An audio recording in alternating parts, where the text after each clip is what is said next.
Welcome to our channel. Today we how to log into Make.com to build no-code AI workflows, full guide step by step clearly. To begin logging into Make.com, open your preferred web browser.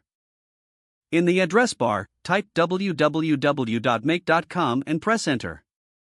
Once the page loads, look for the login button at the top right corner. Click on the login button. You will be redirected to the login page. Here, enter the email address associated with your Make.com account. After entering your email, proceed to the password field. Type your password carefully. If you've forgotten your password, click on the Forgot Password link for recovery options. Once both fields are filled out correctly, click the Login button. If your details are correct, you will be taken to your Make.com dashboard. In the dashboard, you can start building your no-code AI workflows. If you encounter any issues, double-check your email and password for accuracy. Consider using the Remember Me option for easier access in the future. That concludes the login process to Make.com. Now you are ready to explore the platform's features. If the page does not load, refresh the browser or try again in a private or incognito window. Make sure you are using the correct email address, then retype it carefully to avoid small typos. If your password is not accepted, use the reset option and create a new strong password you can remember.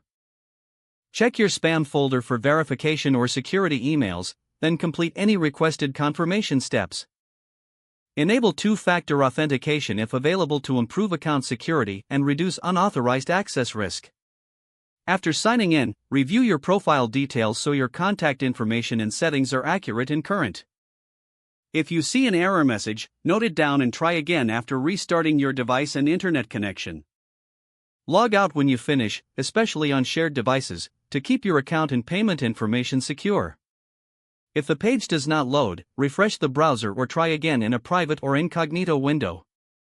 Make sure you are using the correct email address, then retype it carefully to avoid small typos. If your password is not accepted, use the reset option and create a new strong password you can remember. Check your spam folder for verification or security emails, then complete any requested confirmation steps. Don't forget to like this video and subscribe to our channel for more step-by-step tech guides.